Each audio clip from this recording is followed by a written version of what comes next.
தந்தையிடமிருந்து ஜெயம் ரவியை பிரித்த மாமியார் செய்த அட்ராசிட்டி. ஜெயம் ரவி விவாகரத்துக்கு காரணமான மாமியார். நடிகர் ஜெயம் ரவியின் தந்தை எடிட்டர் மோகன் பிறப்பில் ஒரு இஸ்லாமிய சமுதாயத்தைச் சேர்ந்தவர். மதுரை திருமங்கலத்தில் ஒரு இஸ்லாமிய குடும்பத்தில் பிறந்த எடிட்டர் மோகன் சுமார் 10 வயது வரை இருக்கும் தருவாயில் சென்னைக்கு தன்னுடைய சிறு வயதில் பிழைப்பு தேடி வந்தபோது ரெனால்டு தங்கவேலு என்கிற ஒரு காமெடி நடிகரிடம் வேலைக்கு சேர்ந்துள்ளார். அந்த காமெடி நடிகர் ரெனால்டு தங்கவேலு அவரை தத்துப்பிள்ளையாக எடுத்து இஸ்லாமியராக பிறந்த அந்த சிறுவனுக்கு மோகன் என பெயரிட்டு தன்னுடைய வாரிசாகவே எடிட்டர் மோகனை வளர்த்து வந்துள்ளார். மேலும் ரெனால்டு தங்கவேலு மோகனுக்கு எடிட்டிங் போன்ற சினிமா துறை சார்ந்த பல கலைகளை கற்றுக் கொடுத்துள்ளார். இதனைத் தொடர்ந்து எடிட்டர் மோகன் பிராமண சமூகத்தைச் சார்ந்த ஒரு பெண்ணை திருமணம் செய்து கொள்கிறார். அவர்களுக்கு பிறந்த ஜெயம் ரவி, ஜெயம் ராஜா போன்ற தன்னுடைய பிள்ளைகளை இந்து கலாச்சாரப்படியே வளர்த்து வருகிறார் எடிட்டர் மோகன். அதே போன்று தன்னுடைய குழந்தைகளுக்கும் இந்து மதம் சார்ந்த பெண்ணை பார்த்து திருமணம் செய்து வைத்துள்ளார் மோகன். அந்த வகையில் எடிட்டர் மோகன் பிறப்பில் ஒரு இஸ்லாமியராக இருந்தாலும் அவர் வளர்ந்து வந்த விதம் மற்றும் அவர் பின்பற்றக்கூடிய அனைத்தும் இந்து மதம் சார்ந்த இருந்து வருகிறது.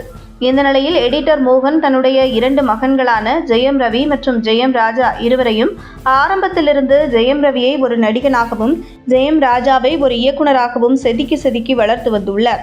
அந்த வகையில் ஜெயம் ராஜாவை பிலிம் இண்டஸ்ட்ரியில் சேர்த்து இயக்குனர் சார்ந்து எடிட்டர் மற்றும் கலைகளை கற்றுத்தந்துள்ளார்.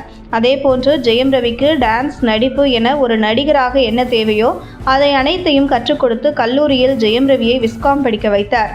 அந்த வகையில் ஜெயம் ரவி ஒரு நடிகராக வேண்டும் என ஜெயம் ராஜா ஒரு இயக்குனராக வேண்டும் என்று முடிவு செய்து அவர்களுடைய சிறு வயதிலிருந்து வளர்த்து வந்துள்ளார் எடிட்டர் மோகன். மேலும் தெலுங்கில் நல்ல ஹிட்டான ஜெயம் படத்தை வாங்கி இங்கே டப்பிங் செய்து தன்னுடைய மகன் ஜெயம் ரவியை ஹீரோவாகவும் மற்றொரு மகன் ராஜாவை இயக்குனராகவும் அறிமுகம் செய்கிறார் எடிட்டர் மோகன்.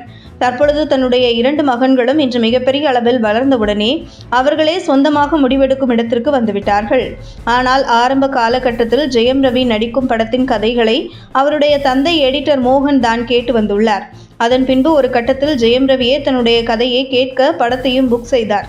ஆனால் ஜெயம் ரவி திருமணத்திற்கு பின்பு அவர் நடிக்கும் படத்தின் கதையை அவருடைய மாமியார் கேட்டு புக் செய்து வருகிறார். இருந்தாலுமே தன்னுடைய 2 மகன்களும் திருமணமான பின்பு அவர்களுடைய சுதந்திரத்தில் எடிட்டர் மோகன் தலையிடுவதில்லை என்று கூறப்படுகிறது.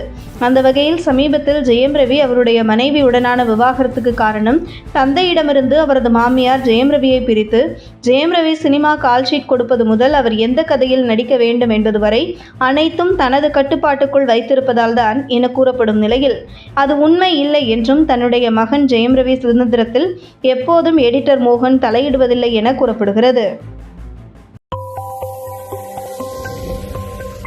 உங்கள் தின சேவல்